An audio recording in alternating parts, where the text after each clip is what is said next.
नमस्कार मित्रों, आप सभी का स्वागत है हमारे आज के सेशन में। आशा करते हैं आप सभी स्वस्थ और सुरक्षित होंगे। आज हम बात करेंगे डोमिनेंस हाइपोथेसिस की। तो जैसे कि हम जानते हैं, हेटेरोसिस को हमने डिफाइन किया था लास्ट लेक्चर में। हेटेरोसिस हमने बताया था क्या होता है कि जब क्रॉसिंग ओवर हो रहा है या जब दो डिफरेंट पेरेंट्स के बीच में क्रॉसिंग हो रही है और F1 जनरेशन जो प्रोड्यूस हो रही है, तो ये F1 जनरेशन जो है ये बेटर परफॉर्म करती है दैन द पेरेंट्स। तो हम उसको क्या बोलते हैं कि वो हेटेरोसिस शो कर रही है। उसके साथ साथ हमने और पता किया था कि हमारे को हेटेरोसिस से फ़ायदा कब होता है, जब हेटेरोसिस को हम इकोनॉमिक टर्म्स में देखते हैं। तो इकोनॉमिक हेटेरोसिस जो हमने देखा था उसमें क्या था कि जो बेस्ट कमर्शियल वैरायटी है, उस बेस्ट कमर्शियल वैरायटी से अगर ज़्यादा अच्छा परफॉर्म कर रही है F1 जनरेशन, तो हमारे लिए वो हेटेरोसिस इम्पॉर्टेंट है। तो अब हेटेरोसिस को समझने के लिए काफ़ी सारे हाइपोथेसिस आए जिनके बारे में हम डील करेंगे। तो जैसे ही हम इस केस में हेटेरोसिस को समझेंगे, उसी तरह से हमें इनब्रीडिंग डिप्रेशन को भी समझने में हेल्प मिलेगी। क्यों? क्योंकि इनब्रीडिंग डिप्रेशन और हेटेरोसिस अगर हम देखें तो ये दोनों एक तरह से काफ़ी अपोजिट चलते हैं। इनब्रीडिंग डिप्रेशन कब होता है? जब इनब्रीडिंग होती है, तो बार बार सेम पॉपुलेशन में ब्रीडिंग हो रही है और नए पेरेंट्स का इन्वॉल्वमेंट नहीं है, तो उसकी वजह से इनब्रीडिंग डिप्रेशन होता है। जबकि बिल्कुल उल्टा होता है इन केस ऑफ हेटेरोसिस। तो जो हाइपोथेसिस हमें हेटेरोसिस को समझने में हेल्प करती है, वही हाइपोथेसिस हमें इनब्रीडिंग डिप्रेशन को भी समझने में हेल्प करते हैं। तो चलिए देखते हैं। ये जो हमारा डोमिनेंट हाइपोथेसिस है या डोमिनेंस हाइपोथेसिस है, इसको प्रपोज किया था डेवनपोर्ट ने 1908 में। इन्होंने बोला कि हर लोकस पे जो डोमिनेंट अलील्स होते हैं, अब जो डोमिनेंट अलील हैं वो फेवरेबल इफेक्ट प्रोड्यूस कर रहे हैं, जबकि जो रिसेसिव अलील्स हैं वो अनफेवरेबल इफेक्ट प्रोड्यूस कर रहे हैं। और हेटेरोसिस क्यों होता है? हेटेरोसिस होता है क्योंकि जो डोमिनेंट अलील्स हैं वो मास्क कर देते हैं हार्मफुल इफेक्ट्स को जो रिसेसिव अलील्स प्रोड्यूस करते हैं। तो जो रिसेसिव अलील्स हैं उनके जो हार्मफुल इफेक्ट्स हैं उनको मास्क किया जा रहा है by the dominant alleles. This is all dominant hypothesis. तो होता क्या है, जो हमारे ओपन पॉलिनेटेड पॉपुलेशंस होते हैं, अब ओपन पॉलिनेटेड पॉपुलेशंस में क्या है कि वो पॉपुलेशंस कैसी होंगी? वो पॉपुलेशंस है हमारे हेटेरोजाइगस। तो जो हमारी हेटेरोजाइगस पॉपुलेशंस है, हेटेरोजाइगस होने की वजह से क्या हो रहा है कि बहुत सारे जो हार्मफुल इफेक्ट्स हैं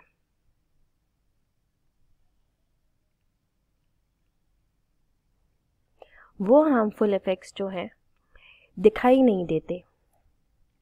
जो भी हमारी रिसेसिव अलील्स हैं जो हार्मफुल इफेक्ट्स शो कर रही हैं, वो पता नहीं चलते क्योंकि पॉपुलेशन कैसी है? हेटेरोजाइगस है।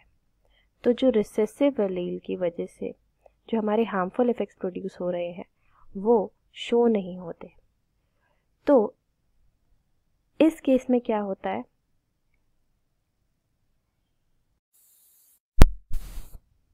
इनब्रीडिंग होने से क्या होगा कि होमोजाइगोसिटी इंक्रीज होगी। अब होमोजाइगोसिटी इंक्रीज होने से क्या होगा कि काफी सारे जो रिसेसिव एलील्स हैं, रिसेसिव एलील्स क्या हो जाएंगे? होमोजाइगस।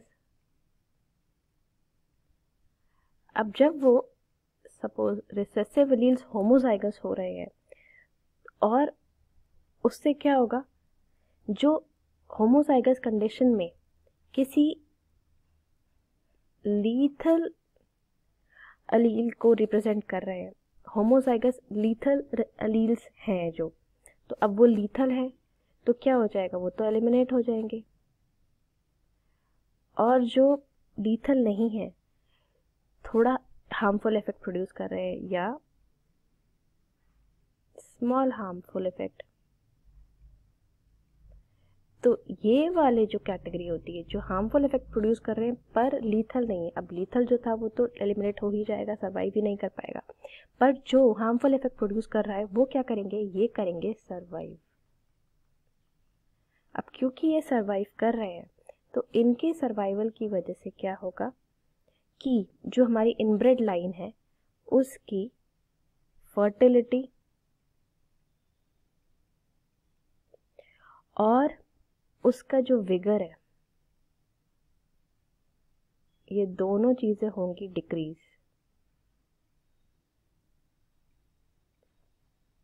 राइट, तो इस तरह से हम डोमिनेंस हाइपोथेसिस को एक्सप्लेन कर सकते हैं।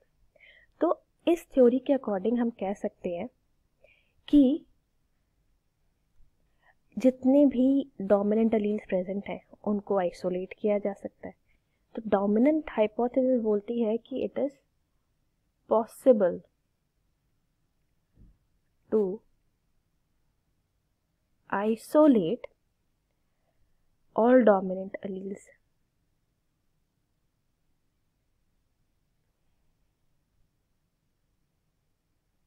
राइट, कि जितने भी हमारे इनब्रेड्स हैं जिनमें डोमिनेंट एलील्स प्रेजेंट हैं उनको हम आइसोलेट कर सकते हैं। दूसरा, जो हमारा एक्सटेंट ऑफ हाइड्रोसिस है,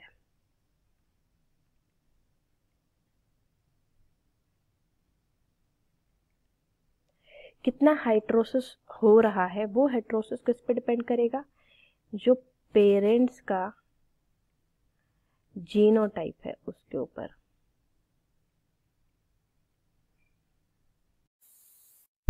इसमें दो बातें क्या पॉसिबल हो रही है, पहला तो ये कि उन इनब्रेड्स को आइसोलेट किया जा सकता है जिनमें डोमिनेंट एलील्स प्रेजेंट है। राइट, तो इसका मतलब क्या होगा कि जो भी इनब्रेड्स को अगर हम आइसोलेट कर रहे हैं जिनमें डोमिनेंट एलील्स हैं, तो वो जो इनब्रेड्स होंगे वो विगरस होंगे। राइट, और वो विगरस इनब्रेड्स जो हैं उनकी ईल्ड ज़्यादा होगी और वो हेटेरोसिस शो करेंगे।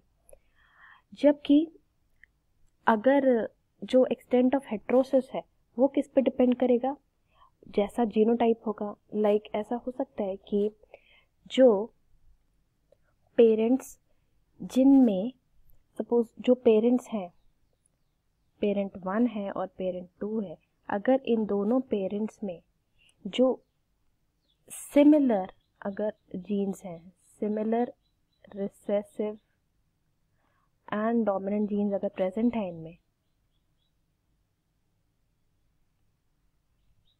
अगर इन दोनों पेरेंट्स में, इसमें और इसमें सिमिलर टाइप के रिसेसिव और डोमिनेंट जीन प्रेजेंट है, तो क्या होगा, इसमें तो हमारे को हेटेरोसिस देखने को नहीं मिलेगा इस हिसाब से, so it would not show heterosis.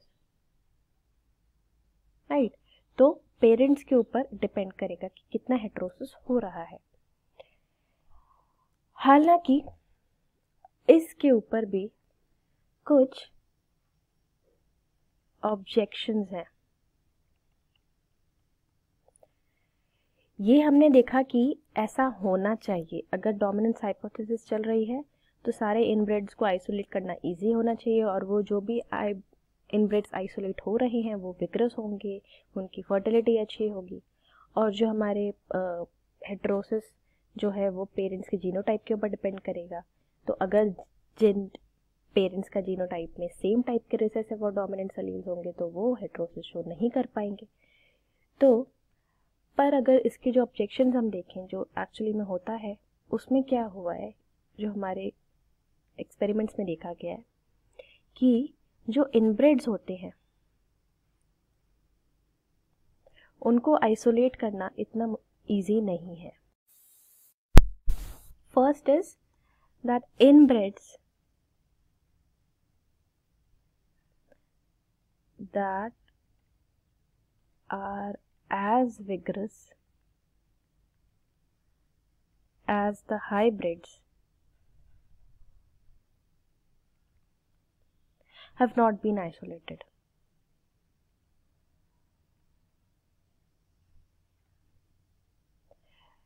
Second क्या है कि जो हमारी F2 जनरेशन है उसमें क्या होता है कि जो जीन सेग्रीगेशन होता है F2 जनरेशन में कैसे होता है, 3:1 रेशियो में होता है, राइट. बट F2 जनरेशन में हमारे को इस हिसाब से क्या होना चाहिए कि अगर 3:1 के रेशियो में जो F2 सेग्रीगेशन होता है F2 जनरेशन में, तो उसमें क्या होना चाहिए, यहाँ पे हमारे डिफरेंसेस देखने को मिल रहे हैं, एसिमेट्रिकल डिस्ट्रीब्यूशन है, राइट. बट ऐसा नहीं है. जनरली क्या होता है, इस टाइप का सेग्रीगेशन होना चाहिए, but F2 generation symmetrical distribution show करता है.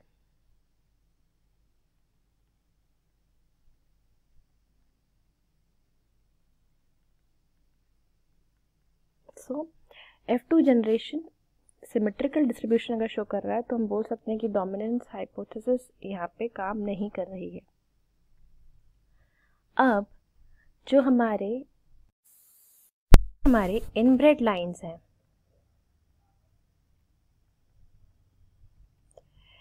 इनमें क्या है कि जो हेटेरोसिस है वो काफ़ी ज़्यादा देखने को मिलता है. क्या हो रहा है कि जो इनब्रेड लाइंस हमारी हो रही हैं वो क्या होता है कि वो काफ़ी इम्प्रूव हो रही हैं, या बोल सकते हैं कि दे आर शोइंग हेटेरोसिस. तो अगर डोमिनेंस वाला फैक्टर होता, डोमिनेंस हाइपोथेसिस अगर होती, तो उसके हिसाब से क्या होना चाहिए था कि इनब्रेड लाइंस में ब्रीडिंग जब हो रही है तो एक टाइम के बाद क्या होना चाहिए कि हेटेरोसिस कम होना चाहिए, राइट. तो हेटेरोसिस शुड हैव डिक्लाइंड.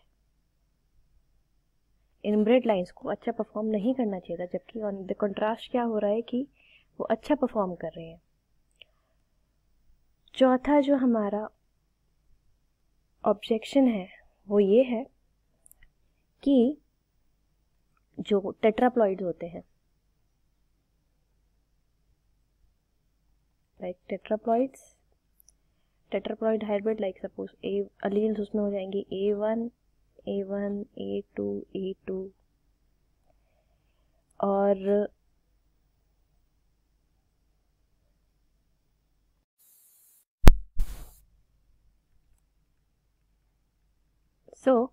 जो हमारे ऑटो टेट्राप्लॉइड्स हैं उनमें सपोज उनकी क्रॉसिंग से अगर कोई हमारा हाइब्रिड प्रोड्यूस हो रहा है, suppose A1, A1, A2, A2, तो इससे ज़्यादा हमारे को जो हेटेरोसिस है वो हमारे को किस में देखने को मिलेगी, जो हमारे ट्रिप्लॉइड्स या टेट्राप्लॉइड्स अगर सपोज 3 डिफरेंट अलील्स हैं, A1, A2, A3, या 4 डिफरेंट अलील्स हैं, A1, A2, A3, A4, तो हमारे को इनमें ज़्यादा हेटेरोसिस देखने को मिलता है as compare to this one. So हम बोल सकते हैं कि जो टेट्राप्लॉइड्स है वो प्रोग्रेसिव हेटेरोसिस शो करते हैं. देन जो टेट्राप्लॉइड्स हैं इनमें इनब्रीडिंग डिप्रेशन भी बहुत प्रोग्रेसिव होता है. सो इनब्रीडिंग डिप्रेशन भी बहुत ज़्यादा है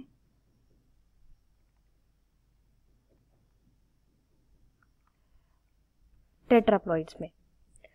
तो इसका जो हम एक्सप्लेनेशन अगर देखें, हम कह सकते हैं कि सारे डोमिनेंट अलील्स वाले इनब्रेड्स को आइसोलेट करना मुश्किल क्यों होता है? इट इज़ नॉट पॉसिबल, क्योंकि हो सकता है कि जो हमारे इनब्रेड्स हों, डोमिनेंट और रिसेसिव अलील्स जो भी गवर्न कर रही हैं, इनको आइसोलेट नहीं किया जा सकता क्योंकि ये लिंक्ड हो सकते हैं, लिंकेज शो कर सकते हैं। जो लिंक जीन्स या जो लिंकेज है, इस चीज़ को एक्सप्लेन कर सकता है कि जो हेट्रोसिस नहीं शो हो रही है अगर, तो उसमें क्या हो सकता है कि जो हमारा F2 जनरेशन में जो हमारा 3:1 का रेशियो में सिमेट्री आ रही है, तो they do not show a symmetry and they are more or less symmetrical. तो ये भी किसकी वजह से हो सकता है? Due to linkage. तो जीन्स लिंक्ड हैं, उसकी वजह से वो सिमेट्रिकल बिहेवियर शो कर रहे हैं। और इसको हम क्या बोलते हैं? इसको हम बोलते हैं dominance of linked gene hypothesis. और ये हाइपोथेसिस जो है, ये किसने दी थी? इसको दिया गया था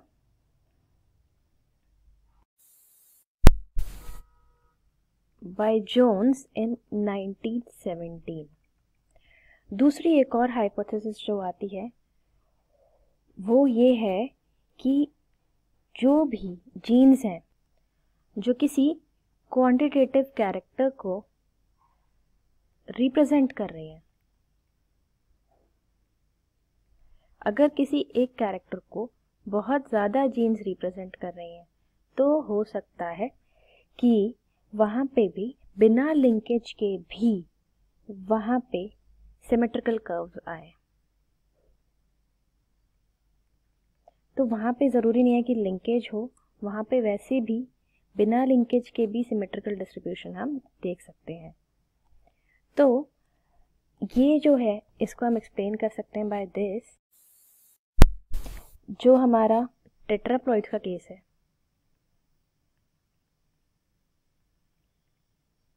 उसको एक्सप्लेन करना थोड़ा मुश्किल है। और इनब्रीडिंग डिप्रेशन फास्ट क्यों हो रहा है, या प्रोग्रेसिव हाइड्रोसिस जो शो हो रही है, वो डोमिनेंस हाइपोथेसिस एक्सप्लेन नहीं कर पाती। So this is all about dominance hypothesis. I hope you understood it well.